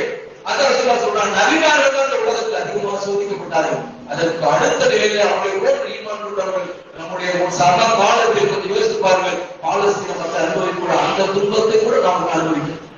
சொந்த தேசத்தின் வீரர்களோட ஏழர்களோட அகதிகளாக வாழ்வதை விட பெரும் பொறுமை எதுவுமே இல்லை. நம்மள இந்த நாட்டுடைய இந்திய பிரச்சனையே இல்லைன்னு ஒரு டிக்ளேர் பண்ணினா வச்சுங்க, வாழ்க்கை எவ்வளவு போராட்டமாக தெரியுமா? 75% நிலங்களை எல்லாம் முடிச்சுட்டாங்க இஸ்ரேல். 25% நிலங்களுக்கும் லட்சக்கணக்கான மக்கள் வாழ்ந்து கொண்டிருக்கிறார்கள். ஆயுதங்களை ஹமாஸ் கீழே போடுவதற்கு நான் ஒன்று விட மாட்டேன். மொத்தமாக நான் எடுத்துக் கொள்வேன். இஸ்ரேல் இந்த நிலத்தை முழுவதுமாக ஆதரிக்கும், அதை கூட்டிய போகும் என்று சொல்லுகிறார். ஏற்கனவே வெஸ்ட் பேங்க் அவங்க கேட்கிறார், காசா முழுமைக்கு அவங்க கையில வரணும், என்ன செய்யணும் அதெல்லாம் செய்யலாம். அவன் நினைச்சாலும் சாப்பாடே உள்ள போகும். காசாவுக்கு பக்கத்துல இஸ்ரேல், காசாவுக்கு இந்த பக்கத்துல கடல், கடல் தாண்டிதான் எகிப்து போக முடியும். எப்படி போக முடியும்? எல்லா பக்கமும் சிரமம். சாப்பாடு இவன் நினைச்சாலும் உள்ள போகும், தண்ணி இவன் நினைச்சாலும் உள்ள போகும், மருந்து இவன் நினைச்சாலும் உள்ள போகும், மின்சாரம் இவன் நினைச்சாலும் உள்ள போகும்னா மக்களோட நிலைமை எடுத்துப்பார்கள். ஒவ்வொரு தெருவிலும் பல உயிர்கள் தினம் செத்து கொண்டிருக்கிறார்கள். அப்படி ஒரு சோதனையை வாழ்க்கையை அல்ல நமக்கு தரவில்லை. நல்ல குணம் படம் பார்க்கணும், போட்டோக்கள் பார்க்கணும். வயிறு ஒட்டிய நிலையில சோமாலியாவை விட இந்த உலகத்தில் இந்த தருணத்தில் பசியால் வாழக்கூடிய குழந்தைகள் உள்ள தேசமாக பாலஸ்தீனத்தின் காசா இருக்கிறது என்று ஐநா சபை சொல்லக்கூடிய அளவிற்கான நிலைமை இருக்கிறது. பசியால் வாடி வாடி பால்களைக்காக சாகக்கூடிய குழந்தைகளை நம்முடைய கண்களுக்கு முன்னால் பார்க்கிறோம். அப்படி ஒரு சோதனை கஷ்டம் நமக்கு உண்டு. வீட்டுக்கு சாப்பாடு, ரெண்டு வகை சட்னி, சாம்பார், மணக்க மணக்க சாப்பிட்டு தூங்கும். நம்முடைய வாழ்க்கை அப்படி இருக்கிறது என்றால் நம்ம அவ்வளவு கஷ்டப்படவில்லை. இந்த கஷ்டத்தை எல்லாம் அந்த மனிதர்கள் அல்ல தந்து நமக்கு சுகமுகமான வாழ்க்கையை தந்து நம்ம பார்த்து அல்ல சொல்றா, சுவனம் போன ஆசைப்படுறேப்பா, அது வேணும் இது வேணும் ஆசைப்படுறேப்பா, நிலையான வாழ்க்கைக்கு ஆசைப்படுறேப்பா, என்ன தியாகம் செய்த எனக்காக, என் மார்க்கத்திற்காக எதை நீ தியாகம் செய்தார் என்று அல்லாஹ் கேள்வி கேட்டார். என்ன பதிலை சொல்வதற்கு நம்முடைய வேலையில் இருக்கிறது. யோசிப்பாரு, அதை முழுமையாக நம்ம தயாராக இருக்கணுமா? நான் நிறைய அமல்கள் செய்து விட்டேன், மலைமலையான அமல்கள் குற்றமையாக சேர்த்து வைத்து விட்டேன், அல்லாஹ்வை சந்திக்கும் போது அல்லாஹ்வை திருப்தியை பெறக்கூடிய அளவுக்கு என் வாழ்க்கை அமைத்து விட்டேன் என்று சொல்லக்கூடியவர்கள் நம்பி எச்சரிக்கை குறைவுதான். நம்மளுடைய அமல்கள் எல்லாம் நம்ம பட்டியல் போட்டு பார்த்து ரொம்ப கம்மி. 5 நேர தொழுகை கூட முழுமையாக நம்மளால் முடிச்சிருக்க முடியும். அவ்வளவு பலவீனமான மனிதர்களாக நாம் இருக்கும்போது அல்லாஹ் நமக்கு தந்திருக்கக்கூடிய இந்த பொக்கிஷமான இஸ்லாத்தை பிற மனிதர்கள் சொல்லக்கூடிய சிறந்த அமல்களை அதிகம் செஞ்சிருக்கிறோமா? அமல்கள்ல நிறைய அமல்கள், தொழுகை, நோன்பு, சக்காத்து, தஸ்பீஹ், இஸ்திக்பார் எல்லாம் இருக்கு. ஆனா அல்லாஹ் ஒரு அமலை குறிப்பிட்டு சொல்லி அந்த அமலை செய்தவர்கள் தான் சிறந்தவர்கள் என்று சொல்லுகிறார் என்றால் அது எவ்வளவு விஷயம். உன்கும் கைர உம்மத்தின் உபரிஜத்தின் மனித குலத்திற்கான தேர்வு செய்யப்பட்ட சிறந்த சமூகமாக நீங்கள் இருந்தீர்கள். யார சொல்றா? ரசூலுல்லாஹ்வுடைய சமூகமா நம்ம சொல்றோம். யார் இருந்து? ஆதம் அலைஹிஸ்ஸலாம் இருந்து எத்தனை நபிமார்கள் வந்தார்கள், எத்தனை சமூகம் இருந்தது? ஆதம் அலைஹிஸ்ஸலாம், நூஹ் அலைஹிஸ்ஸலாம், ஆறு சமூகங்கள், மத்தியவாசிகள், மூசா, ஹாரூன், ஈசா வரைக்கும் எத்தனை லட்சக்கணக்கான சமூகம் வந்திருப்பார்கள். அத்தனை சமூகத்திலும் அல்லாஹ் சொல்றான், என் தூதரான முஹம்மது நபியுடைய தூது சமுதாயமான நீங்கள் சிறந்தவர்கள். ஏன் சிறந்தவர்கள் தெரியுமா? நீங்கள் அல்லாஹ்வை நம்புறீங்க, நம்பி அப்படியே வீட்டுக்குள்ள உட்கார்ந்துடாம ஏமாந்து போதும், ஏமாந்து போதும், ஏமாந்து போதும் குறுகிய வட்டத்திற்குள் வாழாமல் உங்களை சுற்றி இருக்கக்கூடிய மனிதர்களை சொந்த சகோதரனாக நினைத்து நான் போகக்கூடிய சூழத்திற்கு அவனையும் அழைத்து செல்வது என்ற அடிப்படையில நீங்கள் நன்மையை நாடி தீங்கை கருதக்கூடிய காரியத்தை செய்யும் பொழுது நீங்கள் தான் சிறந்த சமூகம் அல்ல சர்டிபிகேட் கொடுக்கும். பொதுவாக இது மனிதனுடைய இயல்பான நம்பலாம். நமக்கு ஏதேனும் ஒரு நல்லது நடந்துச்சுன்னா பிறருக்கு நல்லது நடக்கும். நல்ல மனிதர்கள் என்றார். ஒரு கடையில போய் என்ன பண்ணி ஒரு கவலைகளை போயிருந்தது பெருமாளுக்காக ஆடை வாங்குறேன், நல்ல ஆடை வேலையும் ரொம்ப குறையும், வாங்கி நீங்க பயன்படுத்துறீங்க, ஒரு நாள் பயன்படுத்துறீங்க, இதை அப்படியே மனசுக்குள்ள வச்சிருப்பீங்களா? சொல்லுவோம், இந்த கடைக்கு போ, நல்லா இருக்கு, ரொம்ப குவாலிட்டியா இருக்குது, விலையும் கம்மிதான், சொல்லுவோமா இல்லையா? ஏன்? நான் அடைந்த இன்பத்தை என்னை போன்ற சகோதர சகோதரி அடைய வேண்டும். அதான இது இயல்பாகவே அதனால் நல்ல மனிதனுடைய உள்ளங்கி வைத்திருக்கார். இப்போ உலகத்தில் எனக்கு அடைந்த இன்பம் பிறகு கிடைக்க வேண்டும் என்றால் மறுமையில் நான் சுவனம் போக வேண்டும் என்று நான் நினைக்காமல் என்னை சுற்றியுள்ள மனிதர்களும் சுவனம் போக வேண்டும் என்று நினைக்க வேண்டுமா இல்லையா? அதனால்தான் சொல்ல போனாங்க, அலிசல்லாசன் அவர்கள் மதினாவில் பிரச்சாரம் பண்ணிட்டு பேசாமல் இருக்க முடியாது. ஏன் தாய்க்கு போகணும்? ஏன் அவ்வளவு சோதனைகளை தாங்க வேண்டும்? ஏன் நம்முடைய கஷ்டங்களை எல்லாம் கட்டுப்படுத்திக் கொண்டு அல்லாஹ்வுக்காக பொறுமையாக அத்தனை ஆண்டுகள் வாழ வேண்டும்? எல்லாம் என்னை சுற்றியுள்ள என் சமூகம் சுவனத்திற்கு போக வேண்டும் என்று நபிகள் நாயகம் ஸல்லல்லாஹு அலைஹி வஸல்லம் நினைத்தார். அல்லாஹ் சொல்றானா இல்ல, இந்த முஃமினூன இஹ்வத்துன், முஃமின்கள் அனைவரும் சகோதரர்கள். அவன் முஸ்லிம் என்றால் முடிஞ்சு போச்சு, அவன் சகோதரன், அவன் சகோதரி, அவருக்கான நிலவை நாம் நாடணும். அவன் நம்ம கைப்பிடித்து சுவனத்திற்கு அழைத்து செல்ல வேண்டும் என்று சொல்லும் பொழுது அது சிறந்த காரியமான மிக முக்கியமான பணியாக இருக்கக்கூடிய நன்மையை ஏற்கக்கூடிய அந்த பணியில நம்மிடத்தில் எந்த விதமான தடங்கள் வந்துவிடக்கூடாது. புரிஞ்சிருச்சு, நம்ம போய் சொல்லக்கூடாது. சொல்லிக்கொண்டேதான் இருக்கணும், சொல்லிக்கொண்டேதான் இருக்கணும். எத்தனை வருடங்கள் சொல்லணும்? என் ஆயுள் முடிகிற வரைக்கும் நான் சொல்லிக்கொண்டே இருக்கேன். இந்த உலகத்தில் எல்லா மனிதர்களும் முஸ்லிம்களாக மாறிவிட்டார்கள். இல்லை இல்லை, எல்லா மனிதர்களும் மூமின்களாக மாறிவிட்டார்கள் என்ற நிலை வரும் வரை நம்முடைய பயணம் தொடர்ந்து கொண்டே இருக்கும். இந்த செய்தியை நம்ம என்ன பண்ணணும்? சொல்லிக்கொண்டே இருந்து கொண்டே இருக்கும். இதுல எந்த தருணத்தை நம்ம என்ன பண்ணக்கூடாது? பின்வாங்கி விடவே கூடாது. நூஹ் அலைஹிஸ்ஸலாம் வரலாறு படிக்கிறோமா இல்லையா? சாதாரண வரலாறு. ஒரு மனுஷன் ஒரு நாள் 2 நாள் இல்லை, அல்லாஹ் சொல்றா 950 வருடங்கள் அவர் பிரச்சாரம் செஞ்சார். ரிசல்ட் என்ன? ஒரு கப்பல்ல ஏற்றி போகக்கூடிய மூமின்கள் தான். பெரிய சமூகம். ஆதம் அலைஹிஸ்ஸலாம் அடுத்து இருக்கக்கூடிய சமூகம் மிகப்பெரிய சமூகம். பல மக்களை கொண்ட நூஹ் அலைஹிஸ்ஸலாமுடைய சமூகம். ஆனா நூஹ் அலைஹிஸ்ஸலாம் அத்தனை இடங்கள் பிரச்சாரம் செஞ்சு அவர்கள் அழைத்து கொண்ட நபர்களை கொண்டு போகக்கூடிய இடம் எப்படி இருந்துச்சுன்னா ஒரு கப்பல் அவர்களை அழைத்து கொள்ள முடியும். எவ்வளவு பிரச்சாரம் பண்ணியிருப்பாங்க. நூஹ் அலைஹிஸ்ஸலாம் பார்த்து சொன்னாங்க, வைத்தியக்காரன் வளர்றாங்க. நூஹ் அலைஹிஸ்ஸலாம் அதை உறுதியாக பொறுத்து கொண்டார்கள். சொல்லிக்கொண்டே இருக்கு. அல்லாஹ்விடத்தில் அவர்கள் பிரார்த்தனை செய்தார். கால ரப்பி தஅவுது கௌமி லைல வ நஹார், என் இறைவா, என் சமுதாயத்தை நாம் இரவிலும் அழைத்தேன், பகலிலும் அழைத்தேன். நைட்லையும் தாவப்படுங்கள், பகலையும் தாவப்படுங்கள். வாங்கப்பா, அல்லாஹ் ஒருவன் தான், நான் அல்லாஹ்வுடைய குடும்பம் தான், கண்ட கடவுளை வணங்காதீங்க, மனவீழ்ச்சிப்படி வாழாதீங்க, அல்லாஹ் சொன்னபடி கேளுங்கள் மக்களுக்கு நான் பகலையும் சொன்னேன், இரவிலும் சொன்னேன் என்று அவர் தன்னுடைய வாழ்க்கை முழுவதும் சொன்னார்னா 1 வருடம் 2 வருடம் இல்ல, 950 வருடங்களுக்கு அவர் சொல்லும் பொழுது எத்தனை வசங்களை வாங்கியிருப்பார். ரசூலுல்லாஹ்வுடைய 60 வருடம், அதுல 23 ஆண்டுகள் அது நபித்துவ வாழ்க்கை. 23 ஆண்டு நபித்துவ வாழ்க்கையில் அந்த மக்கள் கூறிய சொற்களை எல்லாம் நீங்கள் படித்து பார்ப்பீர்கள் என்றால் நம்முடைய கண்ணில் இரத்த கண்ணீர் வந்துடும். 950 வருஷம் ஒரு வாழ்க்கை மனிதனுடைய உள்ளத்துக்கு யோசிச்சு பாருங்கள். உறுதியோடு இருந்தாங்க. என்ன நினைச்சாங்க? அவங்களும் சுமணம் கழிச்சு போவார், நான் மட்டும் சுமணத்துக்கு போனா போவார், என் குடும்பம் மட்டும் போனா போவார், என்னுடைய சமூகத்தையும் நான் அழைத்துக் கொண்டு செல்ல வேண்டும் என்று எல்லா நபிமார்களும் கவலைப்பட்டார்கள். எல்லா நபிமார்களும் அவர்கள் பாடுபட்டார்கள் என்றால் அந்த நபிமாருடைய வேலைத்தான் அந்த நமக்கு கொடுத்துருக்கோம். முன்வாழ்ந்த சமூகங்கள் எல்லாம் பெரும்பாலும் தனிமனிதருக்கு தாவாக செய்ததாக வரலாறு இருக்காது. நபிமார்கள் செஞ்சாங்க, நபிமார்களோடு கூட இருக்கக்கூடிய சில நல்லடியார்கள் செஞ்சாங்க, அப்படிதான் இருக்கு. ஆனால் ஒரு சமூகத்துக்கு அல்லாஹ் கடமையா இருக்கிறானா இந்த சமூகம் தான். நபிமார்கள் செய்த பேர் அற்புதமான பணியான மக்களுக்கு நல்லதை எடுத்து சொல்லக்கூடிய பணியை நமக்கு அல்லாஹ் தந்துவிட்டு நம்மை பார்த்துதான் அவர்கள் தான் வெற்றியாளர்கள். நல்லதை ஏவி தீமையை தடுப்போம் என்றால் நாம் யார்? வெற்றியாளர்கள். வெற்றியாளர்கள் என்ன உண்டு? சுவனம் உண்டு என்று அல்லாஹ் வாக்களிக்கிறான்னா அது அவ்வளவு சாதாரண விஷயம் இல்லை. நாம் என்ன பண்ணிடக்கூடாதுன்னா இந்த ஒரு மாதிரியான அஜெண்டாக்கள், இது மாதிரியான செயல் திட்டங்களின் போதுதான் நான் வேலைகளை செய்வேன் என்று நம்ம நினைத்து விடக்கூடாது. ஒவ்வொரு தடவையும் நம்ம நினைத்து நம்ம வேலை செய்யும். என்னுடைய நப்ஸ் வறுமை நாளில் என் இறைவனத்தில் நான் நிற்கும் பொழுது எவ்வளவு அமல்களை நான் கொண்டு செல்ல முடியுமோ, அல்லாஹ் எனக்கு வாய்ப்பளித்திருக்கக்கூடிய காலத்தில் எவ்வளவு அமல்கள் செய்ய முடியுமோ அவ்வளவு அமல்களை நான் செய்து கொண்டு என் இறைவனத்தில் நான் போய் நிற்கும் பொழுது என் இறைவன் கேட்கும் பொழுது இதோ நான் செய்துவிட்டேன் என்று சொல்லக்கூடிய நாம் இருக்க வேண்டும் என்ற எண்ணம் நம்முடைய உள்ளத்தில் சதா தருணங்களும் இருந்து கொண்டே இருக்கும். அதுல எந்த தருணத்துல சொல்றாரு சோழர்கள் அவங்க சொல்லுவாங்க இவங்க சொல்லுவாங்க. பல தருணங்கள்ல பலவீனம் இருக்கும் மனிதன் சொல்ல தெரியுமா? நாம சொல்லும் பொழுது மறுக்கப்படும் பொழுதும் சொல்றோம் கேட்க மாட்டேங்கிறாங்க, உண்மையை சொல்றோம் புரிந்து கொள்ள மாட்டாங்க, புராணம் படினா படிக்க மாட்டேங்கிறாங்க, ஹதீஸ படினா படிக்க மாட்டேங்கிறாங்க. அப்படித்தான் இருக்கும். ரசூலுல்லாஹ் கவலைப்பட்டாங்கல்ல, தன்னுடைய தோழர்கள் தனக்கு நெருக்கமான உறவினர்கள் அவர்கள் எல்லாம் வராத பொழுது ரசூல் ஸல்லல்லாஹு அலைஹி வஸல்லம் வேதனைப்பட்டார்.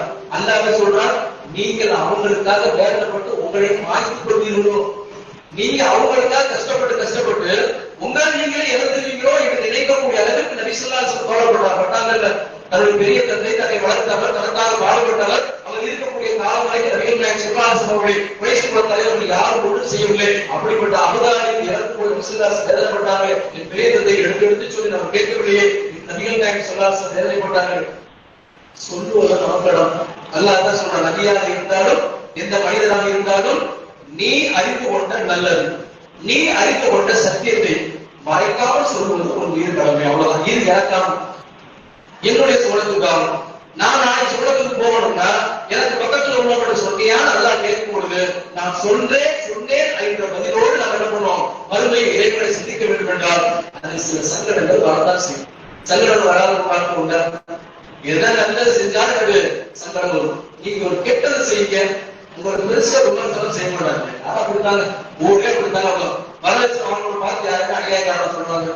யார் சொல்றாங்க? உலகத்தில் வரதட்சணை வாங்கி திருமணம் நடந்தக்கூடிய இடங்களை பார்த்து மக்களை பார்த்து அநியாயம் பண்ணிட்டா அக்கறவும் பண்ணிட்டா அப்படின்னு யாரும் சொல்லுவாங்க. வாசல் நின்று மண்டபத்துக்கு முன்னாடி மண்டபம் தூக்கி போட்டு செய்ய என்னைக்கா பார்த்துருக்கீங்களா? அது எவ்வளவு பெரிய மோசமான காரியம். ஆனால் எல்லோரும் போய் அங்கதான் போய் நின்று சாப்பிட்டு சாப்பாடு போட சொல்லி போறாங்க. யோசிச்சு பாருங்கள். தவறு செய்யும் பொழுதெல்லாம் அதை ஆதரிக்கக்கூடிய மனிதர்கள் நல்லது செய்யும் பொழுது விமர்சனம் செய்யத்தான் செய்வார்கள். லுக்மான் அலைஹிஸ்ஸலாம் மகனுக்கு சொன்னாங்க, யா புனைய அகீமி ஸலாத் வஅமுர் மஅரூஃபி வன்ஹி அனில் முன்கர் வஸ்பிர் அலா மா அஸாபக. என் அருமை மகனே, தொழுகையிலே நல்லது எடுத்து தீயதை தடு. உனக்கு பிரச்சனை வருண்டா, அதை நீ சகித்துக் கொள். இந்த ராஜ்யம் அஸ்மி உமர் ஆதார் காரியத்தில் சிறந்து வருகிறார். வராதுன்னு சொல்லு. நீ எப்பொழுது மார்க்கத்தை உள்ளவர்கள் சொல்லுவீர்களோ அப்பொழுது உங்களுக்கு சிரமங்கள் வரும், விமர்சனங்கள் வரும், ஒதுக்கி வைப்பார்கள், தவறாக பேசுவார்கள். அதை பற்றியெல்லாம் கவலைப்படவே கூடாது. எனக்கு என் இறைவன் அளித்த பணி நான் அறிந்து கொண்ட சத்தியத்தை சொல்வது மாத்திரம்தான். அவரை மாற்றுவதும் மாற்றாமல் இருப்பதும் அல்லாஹ்வுக்கும் அவர்களுக்கும் உடைய உள்ளத்தை மாற்றக்கூடிய ஆற்றல் நபிமார்களுக்கு கிடையாது. நமக்கு என்ன உண்டு? நாம் அது வருத்தப்பட்டிருந்த பிரச்சனும் நாம் அதை கலங்கிவிடக் கூடாது. நம்முடைய பாதை என்பது சுவனம் தான். நம்முடைய இலக்கு என்பது சுவனம் தான், மறுமைதான். எல்லாரும் நம்மளோட யாரேனும் இந்த விஷயத்தை நம்பாமல் நான் மரணமடைய மாட்டேன், மரணம் இல்லாத பெருவாழ்வை கொண்டு யாரும் சொல்ல முடியுமா? சொல்ல முடியும். உலகத்தில் யாராக இருந்தாலும் உலகத்தில் எதுவெல்லாம் படைக்கப்பட்டதோ அதுவெல்லாம் அழியும், எது படைக்கப்படாதோ அது அழிவிக்காது. பொருளும் அலையாப்பான் ஜலாலி ஒழிக்கிறார். இந்த உலகத்தில் உள்ள அனைவரும் அறிவார்கள் அல்லாஹ்வின் முகம் பார்த்து பேச்சு இருக்கும் என்று அல்லாஹ் சொல்றானே. படைக்கப்படாதவனாகிய அல்லாஹ் மாத்திரம் தான் இருந்து கொண்டிருப்பான். படைக்கப்பட்ட அத்தனை படைப்புகள் வழிந்து என்று சொல்லும் பொழுது நமக்கு பின்னால் மரணம் இருக்கிறது. மரணத்துக்கு பின்னால் நாம் நம் இறைவனை தனியாக நாம் சந்திக்க போகிறோம். சந்திக்கும் போது நாம் கொண்டு செல்லக்கூடிய துணை சாதனம் என்ன? அவர்கள் மிக முக்கியமான அமலான இந்த மாற்றத்தை எடுத்து சொல்லக்கூடிய விஷயத்துல பின்தங்கிவிடார்கள். சொல்லிக்கொண்டே இருக்கு.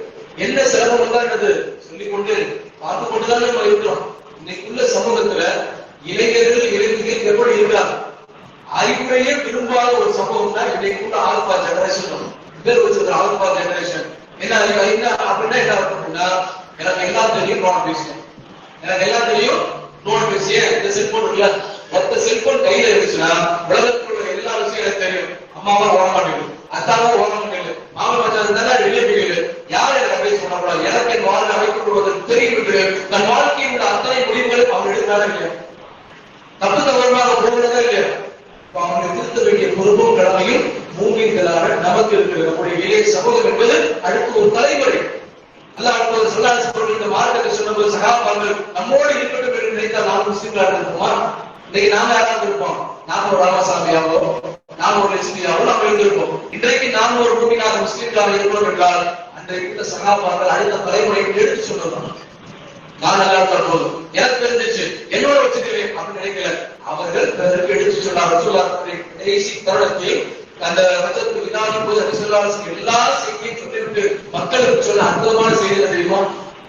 ஒரு செய்தி என்னிடம் இருந்தால் பிறருக்கு எடுத்து ஒண்ணுதான், ஒன்னே ஒன்றுதான் உங்களுக்கு தெரியும் என்றால், நான் சொன்னதில் ஒன்றுதான் உங்களுக்கு தெரியும் என்றால் அந்த ஒன்றை மறைக்காமல் சொல்லி விடுகிறேன். நபிகள் நாயகம் ஸல்லல்லாஹு அலைஹி வஸல்லம் அவர்கள் நமக்கு கட்டளையிட்டார்கள் என்றால் நம்முடைய சமூகத்தை நம்ம பார்க்கிறோம். இளைஞர்கள் எப்படி இருக்கிறாங்க? தொழுகைக்கு வரக்கூடியவர்களாக, தொழுகை ஆராதிக்கக்கூடியவர்களாக, திருமறை குர்ஆனை தினந்தோறும் படிக்கக்கூடியவர்களாக, நோன்பு நோக்கக்கூடியவர்களாக இருந்தாங்க. எக்ஸாம்பிளா பள்ளிக்கு போறாங்க. சில தமிழ் நாமளே அப்படிதான் நினைக்கிறோம். பள்ளிவாசலுக்கு கீழே போயிட்டான்னு வச்சுக்கிறேன், கெட்டு போயிருவா நம்ம நினைக்கிறோம். அதே சினிமாசத்துக்கு போனா நண்பர்களோடு கூட்டு போனா அப்ப நல்லா இருக்கும்.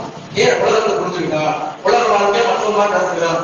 பள்ளிவாசல் போயிட்டா அந்த மாறிடும், இமாமா மாறிடும், அது வாழ்க்கை போயிடுச்சு அப்படின்னு நம்ம என்ன பண்ணுவோம்? வைக்கிறோம் என்றால் அது வல்ல. மறுமைக்கு நம்முடைய பிள்ளைகளை அழைத்து செல்ல வேண்டிய பொறுப்பும் கடமையும் இருக்கு என்று சொல்ல போனா அதிகாரத்துக்கு நாம் இருக்கணும். நம்முடைய பிள்ளைகள் விஷயத்தில் அதிகாரத்துக்கு நாம் இருக்கணும்னா நம்ம பிள்ளை கூட சக பிள்ளைகள் இது மாதிரியான தருணங்களே இஸ்லாத்தை மறந்தவர்களாக வாழ்ந்து கொண்டிருக்கிறவங்க யோசிப்பார்கள். நீங்க ஒழுக்கம்ல என்னன்னு கேட்கக்கூடிய அளவுக்கு தான் லைஃப் ஸ்டைல் இருக்கு. நீங்க பார்க்கக்கூடிய சேனல்ஸ் எல்லாம் பாருங்க, அது என்ன நிகழ்ச்சியா இருக்கு, என்ன நிகழ்ச்சியா இருந்தாலும் அவங்க சொல்லக்கூடிய மெசேஜ் என்ன தெரியுமா? லைஃப் ஒன் டைம் தான், ஜாலியா இருக்கு. இப்படித்தான் வாழக்கூடிய நிலையை கற்றுக்கொள்ளப்படுகிறதா? நம்ம பார்க்கக்கூடிய நிகழ்ச்சியின் மூலமாக ஒழுக்கமானவனா வாழணும், நல்லவனா வாழணும், கட்டுப்பட்டவனா வாழணும், யாருக்கும் துன்பம் தராத வாழ்க்கை வாழணும் அப்படின்னா சொல்லப்படுதா? அதெல்லாம் கிடையாது. ஓடிக்கிட்டே இருக்கு வாழ்க்கை வந்து ரேஸ் மாதிரி, ரேஸ்ல முதல் மாதிரி போய்கிட்டே இருக்கு. உடனே பின்னாடி யாரும் வருதான் பார்க்காது, பார்த்துதான் நீ பின்தங்கிற உலகம் முயற்சி போய்கிட்டே இருக்கு என்று சொல்லி சொல்லி அவன் வளர்க்கப்படுகிறான். கடைசி பெற்றோருடைய தூக்கி எரியக்கூடிய அளவுக்கு அவன் வருகிறான் என்றார். அப்படிப்பட்ட பிள்ளைகளை அப்படிப்பட்ட ஒரு சமூகத்தை உருவாக்குவதான் ஆரோக்கியம். அந்த பொறுப்பும் கடமைகள் வந்து இருக்குல்ல. அதனால்தான் தமிழ் செல்வா இந்த திட்டத்தை கையெழுக்கிறது. எல்லா மாவட்டத்திலும் இந்த சிக்கல் இருக்கிறது அறியாது. நீங்க நல்லா பாருங்க, பௌத்த ஜமாத்துடைய ஆரம்ப காலத்தில் இருந்த இளைஞர் சமூகம் போல இப்ப இருக்காங்களா? ஒரு காலத்தில் விமர்சனம் பண்ண சுந்தர ஜமாத்துக்குள்ள வயசான கருதுகளா கல்யாணம் சொல்றாங்க. இன்னைக்கு பௌத்த ஜமாத் தலைமை அதேதான். வயசு பசங்க எல்லாம் யாரும் பள்ளிவாசல் போட்டு வரது யோசிச்சு பாருங்க. நம்முடைய பிள்ளைகள் வயதுடைய பிள்ளைகளாக இருக்கிறாங்க. உங்க காலையில வச்சுட்டு போய் பள்ளிவாசல் புதுறாங்க, நம்மளால சொல்ல முடியுமா? என்ன வாழ்க்கையை கற்றுக் கொடுக்கணும் யோசிச்சு பாருங்க. எது உண்மை நமக்கு தெரியும், மரணம் உண்மைன்னு தெரியும், மறுமை உண்மைன்னு தெரியும். ஆனா அதுக்காக முயற்சிகள் எடுப்பதில்லை என்றால் தெரியணும்ல. உழைச்சாதான் காசு அப்படின்னு தெரிஞ்சா உழைக்காம வீட்டுல உட்காந்து காசு கிடைக்கும்னா அதை விட அறிஞர்கள் உண்டா? இல்லதான? உழைத்தால் பொருளாதாரம் கிடைக்கும் என்று நினைக்கிறோம் என்றால் அது போலத்தான் மறுமைக்காக பாடுபட வேண்டும். நான் சொல்லக்கூடிய தன்னோடு சொல்ல வேண்டும் என்றால் நம்முடைய பிள்ளைகள் மனிதனை போய்விடக் கூடாது என்பதை கவனமாக இருக்க வேண்டும். ஒழுக்கமற்ற மனிதர்களாக நம்முடைய பிள்ளைகள் வளர்ந்து வருகிறார்கள். அது ரொம்ப கேஷுவலா, யூஸ்வலா, ரொம்ப சாதாரணமா இருக்கு. இந்த ரசூலுல்லாஹ்வுடைய செய்தி அறிக்கை பாருங்கள். அல்லாஹ் அவர்களை பற்றி சொல்லப்படுகிறது. அல்லாஹ் விரல் நுனி எதேச்சையாக அந்நிய பெண்ணின் மீது பட்டது. ஒரு சந்தோஷமா 63 ஆண்டுகளில் ஒரு மனிதனுடைய விரல் நுனி கூட தெரியாம கூட பட்டதில்லை என்றால் எவ்வளவு ஒழுக்கச்சீராக வாழ்ந்திருப்பார்கள். அவர்களை தலைவராக கொண்டிருக்கக்கூடிய சமூகமான நாம ரசூலுல்லாஹ் மாதிரி நம்ம பிள்ளைகள் இருக்கணும் நினைக்கிறோம்ல. நம்முடைய சமூகம் ரசூலுல்லாஹ் மாதிரி இருக்கணும் நினைக்கிறோம்ல. நபிகள் நாயகம் ஸல்லல்லாஹு அலைஹி வஸல்லம் பள்ளியிலே இத்திகாஃப் இருக்கும்போது ரசூலுல்லாஹ்வுடைய மனைவி சஃபியா ரலியல்லாஹு அன்ஹா ரசூலுல்லாஹ்ட்ட பேசிட்டு இருக்கிறார். வாசல்ல ரெண்டு சஹாபாக்கள் போய் கொண்டிருக்கிறார். ரசூலுல்லாஹ் பார்த்து சலாம் சொல்றாங்க. ரசூலுல்லாஹ் பதில் சலாம் சொல்லிட்டு அந்த மக்கள் என்ன சொல்றாங்க? என் தோழர்கள் இது சஃபியா அப்படிங்கிறாங்க. என்ன சொல்றாங்க? சந்தேகம் வரக்கூடாது. ரசூல் ஸல்லல்லாஹு அலைஹி வஸல்லம் இருக்கிற நேரத்தில் பள்ளிவாசல் பக்கத்துல யாரோ பெண்கள் பேசினா சந்தேகத்தில் சாயல் கூட தண்ணீர் விழுந்து விடக்கூடாது என்று நினைத்தார்கள். சஹாபாக்கள் ஆச்சரியப்பட அல்லாஹ்வுடைய உரையாடல் நடக்கும், நீ நினைக்க மாட்ட சைத்தான் நினைக்க வைப்பான் என்று நபி ஸல்லல்லாஹு அலைஹி வஸல்லம் ஒழுக்க வாழ்வு எவ்வளவு அழகா நடந்து கொண்டார். இதையெல்லாம் நம்முடைய பிள்ளைகள் சொல்லணும். ஏன்னா இந்த சூழல் இருந்து தவிர்த்து வாழக்கூடிய சூழல் ரொம்ப கை பெருமளவு ஸ்கூல் கோஎஜுகேஷன் இருக்க முடியுமா? கோஎஜுகேஷன் தான் இன்னைக்கு பெருமளவு இருக்கு. காலேஜ் முடிஞ்சுட்டா கோஎஜுகேஷன் ரொம்ப ரேரா தான். நீங்க இன்ஜினியர் போனா கோஎஜுகேஷன் தான், அக்ரிகல்ச்சர் போனா கோஎஜுகேஷன் தான், எம்பிபிஎஸ் போனா கோஎஜுகேஷன் தான், பிடிஎஸ் போனா கோஎஜுகேஷன் தான், பிடெக் போனாலும் என்னது கோஎஜுகேஷன் தான். சில தருணங்கள்ல ஆர்ட்ஸ் காலேஜ்ல என்னது பெண்களுக்கு சில கல்லூரிகள் இருக்கலாம், ஆண்களுக்கு சில கல்லூரிகள் இருக்கலாம். வரக்கூடிய காலத்திலே அதை என்ன பண்ணுவான்? முயற்சி பண்ணி எல்லாத்தையும் ஒண்ணாக்கணும். அதுதான் என்ன பண்றா? சுதந்திரம் கிடைக்கிறார் என்றால் நம்முடைய பிள்ளைகள் தவறு செய்வதற்கான வாய்ப்பு கல்விக்கூடத்திலே ஆரம்பிக்கிறது என்ற எச்சரிக்கை உணர்வு நமக்கு வேணும். பிள்ளைகளுக்கு சொல்லிக் கொடுக்கணும், இது சரியில்லை, தப்பு. நாம போய் படிச்சாலும் தேவையில்லாம பெண்களை எடுத்து பேசக்கூடாது, அணிவியை பேசக்கூடாது. நம்ம பக்கத்துல உட்கார்ந்து பேசலாம். பிள்ளைகள் நம்முடைய அருகில் உட்கார்ந்து வெளியே கூட தவறு செய்யலாம். வீட்டுல இருந்து தவறு செய்யக்கூடாது. சின்ன பொண்ணு தான் இன்ஸ்டாகிராம் மூலமாக என்ன வேணுமாலும் பேச முடியும். பேசிக்கிட்டு இன்ஸ்டாகிராம் அப்படியே வெளியில நடந்துடலாம். இன்ஸ்டாகிராம் பார்த்தது கூட தெரியாது. அவங்க அழகா கைக்கு அழிச்சு வரக்கூடிய டெக்னாலஜி நம்ம பிள்ளைகள் தெரிந்து வைத்திருக்காரு. என்னமா பார்த்துட்டு இருக்கிற அவங்க இல்ல ஸ்கூல்ல இருந்து ஹோம்ஒர்க் கொடுத்துருக்காங்க பார்த்துட்டு அதெல்லாம் சொல்லக்கூடாது. நம்ம பிள்ளைக்கு நாளைக்கு மறுபடி நிற்கும் பொழுது அல்லாஹ்ட்ட கேட்பான், ஏன் ஒழுங்கு கேட்டதா வாழ்ந்துருக்க அப்படின்னு கேட்கும் பொழுது என் தாய் இதை சொல்லவில்லை, என் தந்தை இதை சொல்லவில்லை என்றால் குற்றவாளியா நாம தானே. அதேதான் நம்முடைய சமூகத்தை சார்ந்த மற்ற பிள்ளைகளும் எல்லா பிள்ளைகளும் கொடுத்து கொண்டு இருக்க வேண்டும். பிள்ளைகள் எல்லாம் பள்ளிவாசலோடு தொடர்புடையவர்களா இருக்க வேண்டும். பிள்ளைகள் எல்லாம் நல்ல பிள்ளைகளா இருக்க வேண்டும். 4 பேருக்கு நல்லது செய்யக்கூடிய பிள்ளைகளா இருக்க வேண்டும். நீங்க அப்படி இருக்காங்க. சின்ன பசங்க சண்டை போடலாம், நீ பெரியவனா நான் பெரியவன். சின்ன விஷயம். சமீபத்தில் ஒரு நடந்த விஷயம். 8ஆம் வகுப்பு எல்லாம் படிச்சிருக்கோம். 8ஆம் வகுப்பு மாணவன் 10ஆம் வகுப்பு மாணவனை குச்சிருக்கான். ஏன் குச்சிருந்தான்? அவன் கிளாஸ் உள்ள பிள்ளைகிட்ட அவன் பேசுறது. எனவே இவன் கிளாஸ் உள்ள பிள்ளைகளுக்குள்ள இதை பெற்றெடுத்த மாதிரியோ இல்ல இந்த பிள்ளைகளுக்குள்ள இவனுக்கு எல்லாம் கல்யாணம் பண்ணி கொடுத்த மாதிரியோ ஒட்டுமொத்தமா இந்த பிள்ளைகளை இவங்க புத்தகங்களுக்குள்ள பேசுவாங்க. பசங்க காலேஜ்ல படிக்கக்கூடிய கிளாஸ்ல படிக்கக்கூடிய பிள்ளைங்களா இதெல்லாம் எங்க சொல்லு வெளியே எவ்வளவு வரக்கூடாது. நாய் ஏரியா சொல்லு பாத்துக்கீங்களா, வெளியில இருந்து ஒரு நாய் வச்சுக்கீங்க, விரட்டி அடிச்சு நாய் கலந்து ஒரு வட்டத்தை வாங்கிடும். இது மாதிரி இவர்கள் நடந்து கொள்கிறார்கள். முடிகிறது என்றால் எவ்வளவு மோசமான சூழல். மனிதாபிமானம் இல்லாத மனிதன் எந்த மனுஷன் அப்படி வாழ்க்கை எங்க உலகத்தில் நம்முடைய வாழ்க்கையை தவறு செய்து வாழ்ந்து விட்டு மரணத்தின் போது நான் திருந்து கொள்கிறேன் என்று சொன்னால் அல்லாஹ் திரும்ப ஒரு வாய்ப்பை தருவானா? தரவே மாட்டான். வாய்ப்பும் அறிவுரை இந்த உலகத்தினால் வளர்ந்து விடுகிறது. பிடித்துக் கொண்டு அதை பின்பற்றி நடந்தால் புத்திசாலி, விட்டு கொண்டால் என்றால் தன் மரணத்தின் போது முழுகி கொண்டே கொண்டிருக்கிறார். அப்படியே முடிந்தே போச்சு. நான் அப்படி நடந்துக்கலாமா இப்படி நடந்துக்கலாமா என்று எண்ணக்கூடிய அளவிற்கு தான் அவருடைய வாழ்க்கை இருக்கும். இதை கவனமாக கவனித்துக் கொள்வது அல்ல. நமக்கு தந்திருக்கக்கூடிய வாழ்க்கைகள் ஒரு முறை இருக்கிற வரைக்கும் நல்லது செஞ்சு போயிடும். இருக்கிற வரைக்கும் பிறருக்கு நம்ம என்ன பண்ணணும்? நல்லது செய்து கொண்டு போகணும். நம்முடைய சமுதாயத்தின் மீது நாம் அக்கறை கொள்ளாமல் வேறு யாரும் அக்கறை கொள்ள மாட்டாங்க. நீங்க பிற சமுதாயங்கள்ல கவனிச்சு பாருங்க, எங்கெல்லாம் வாழ்த்து எடுக்கிறார்கள் அப்படிங்கிறதுனா அவர்கள் ஒரு அமைப்பை நிறுவி அந்த அமைப்புல கவனிச்சு பார்த்துட்டு பெண்களுக்கு ஒரு தனி அமைப்பு, மாணவர்களுக்கு ஒரு தனி அமைப்பு, ஒவ்வொன்றும் வச்சுக்கலாம். ஒவ்வொன்றுக்கும் அவர் கல்விக்கூடத்திலிருந்தே சொல்லிக் கொடுத்து வர்றாங்க. இப்படிதான் இருக்கணும், முஸ்லீம் நாயகரி முஸ்லீம் நாயகரி, இந்த நாடு நம்ம நாடு, இந்த நாடு நம்ம நாடு, முஸ்லீம்களுடைய நாடு எல்லாம் திரும்ப திரும்ப சொல்லி கொண்டு வந்திருக்காங்க. அவன் வளர்ந்து வருவது ரொம்ப லேசா நம்ம தள்ளி விட்டு போயிடும். நம்முடைய பிள்ளைகளுக்கு நம்முடைய எதிர்கால சந்ததிக்கு இந்த நாடு கூட இல்லாமல் போய்விடக்கூடிய நிலைக்கு அவர்கள் உருவாக்கி கொண்டிருந்தாங்க. கெட்ட விஷயத்தில் எப்படி உருவாக்கி கொண்டிருக்கிறார்? நாம விட்டு கொடுப்போம். நல்ல விஷயத்தை சத்தியத்தை நம்ம விட முடியுமா? தம்பிக்கு சமத்தை கேள்விப்பட்டிருக்கோம். உலகம் முழுமைக்கும் ஒரு பெரிய ஜமாத்தை தெரியுமா? தம்பிக்கு சமம். 10 பைசா பிரயோஜனம் இல்லாத ஜமாத்தை தெரியுமா? தம்பிக்கு சமம். உலகத்திலே பெரிய ஜமாத். எல்லா நாடுகளிலும் இந்த ஜமாத் இருக்கு. சொந்த காசை போட்டு வேலைக்கு போவோம். நம்ம கூட என்ன பண்ணுவோம்? ஏதாவது வேலை இருக்கு நம்ம போட்டா பத்தாது, 4 பேருக்கு வாங்கிதான் நம்மளால செய்ய முடியும். அப்படியே அவங்களுக்கு சொந்த காசை போட்டு நாள் கணக்காக மாத கணக்காக ஜமாத்துக்கு போய் மக்களுக்கு மத்தியில பிரச்சாரம் செய்வார்கள். விஷயத்தை ஒழிக்க மாட்டார்கள், விதத்தை ஒழிக்க மாட்டார்கள். அவர்களே சிறுத்துல இருப்பாங்க, அவர்களே விதத்துல இருப்பாங்க. ஒரே வார்த்தை தொழுகைக்கு வாருங்கள். ஆனா அது கரெக்டா செய்யும். எந்த தருணத்தை அதை விடவே மாட்டாங்க. ஃபேமிலியோட போனா பங்கேற்கிறீங்களா? ஜமாத்துல ஆண்களோடு கிடையாது, பெண்கள் செய்து பண்ணுவாங்க. கணவன்மார்களோடு என்ன பண்ணுவாங்க? ஜமாத் பெண்கள் போய் பெண்களுக்கு தாவா செய்வாங்க. அவர்கள் இருக்கக்கூடிய கொள்கைகள் அசத்திய கொள்கை. அசத்திய கொள்கை உறுதியாக மக்களுக்கு சொல்கிறார் என்றால் சத்திய கொள்கை கையில் வைத்துக் கொண்டு நாம சொல்லல. அல்லா கேட்பால லட்டு மாதிரி ஒரு மாற்றத்தை கொடுத்தேன், அது அம்மாடிகள் இல்லையா? இது எல்லாத்தையும் நீ சொல்லியா அப்படின்னும் போது இல்ல நான் தெரிஞ்சுக்கிட்டு என்னாலும் நான் கரெக்டா இருப்பேன் அப்படின்னு சொன்னா நல்லா ஏற்றுக்கொள்வானா? சுயநலம் உடையது நல்ல மனிதனாக இருக்க முடியுமா?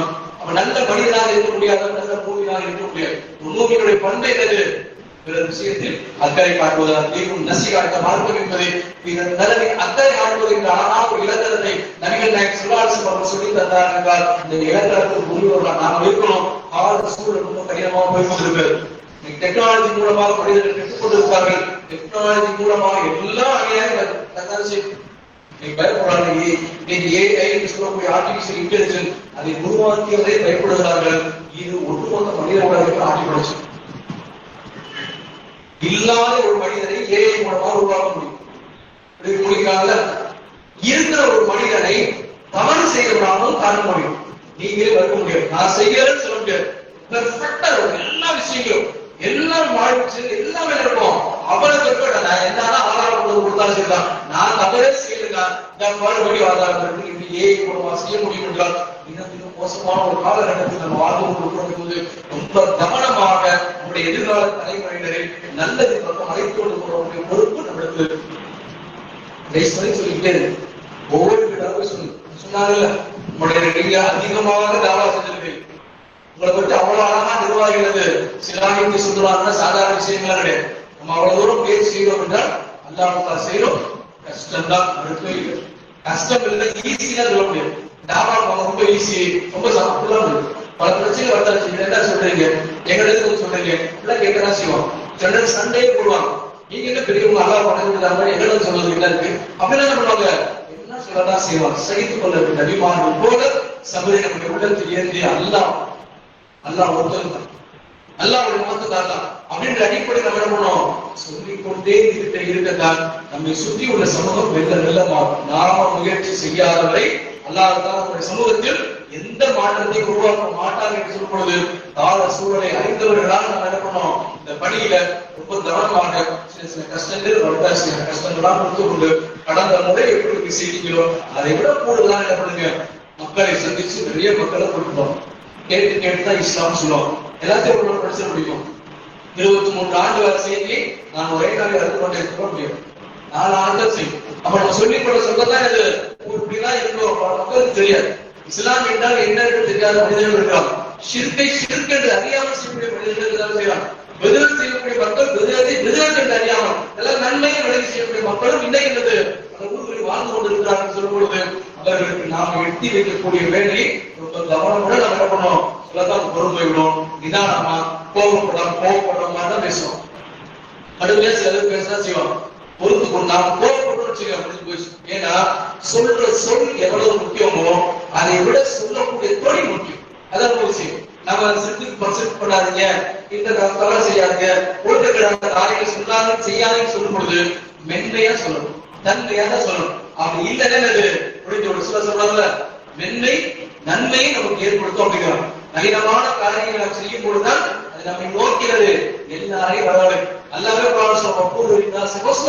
மனிதர்கள் நீங்க அழகான பேசுவது தாவா செய்யும் பொழுது எந்த இடர் வந்தாலும் என்ன போர் வந்தாலும் நம்முடைய வீடுகளில் சில நேரம் சகல சஞ்சாரங்களா இருக்கும். பொதுவாகவே நிற்கும் பொழுது இதை எல்லாம் மறந்துவிடா அல்லாஹ் சபர் செஞ்சு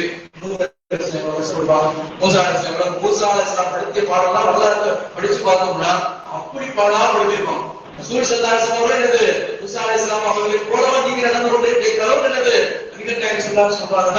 நபிமார்கள் எல்லாம் நினைத்து பார்க்கும் போது நமக்கு அப்படி ஒரு துன்பம் இல்லை, அப்படி ஒரு கஷ்டம் இல்லை. நமக்கு அந்த பணியை தந்திருக்காங்க. இயன்ற வரைக்கும் காலம் முழுமைக்கும் இந்த ஒரு சேர்ந்ததுக்காக சொல்லல, ஒவ்வொரு தருணத்திலும் நம்ம பண்ணணும் மக்களிடத்தில் போய் சென்று அவருடைய உள்ளத்தை மாறும் அளவுக்கு நம்ம பண்ணணும் முயற்சி செய்து கொண்டே இருக்கணும். நம்முடைய செயல்களை அல்லாஹ் புரிந்து கொண்டு நமக்கு மறுமையிலே உயர்ந்த சுவனமான நபிமார்கள் இருக்கக்கூடிய சுகதாக்கள் இருக்கக்கூடிய சித்தீகங்கள் இருக்கக்கூடிய சாதிகங்கள் இருக்கக்கூடிய நல்ல சுவனமான முதல் தரமான ஜன்னத்துல் ஃபிர்தௌஸை அல்லாஹ் நம்மை முன்னெடுப்பார் என்று குறித்து உரை நிறைவு செய்கிறேன். வாங்கிய வருவான அனைவரும் அஸ்ஸலாமு அலைக்கும் வரஹ்மத்துல்லாஹி வபரகாத்துஹு.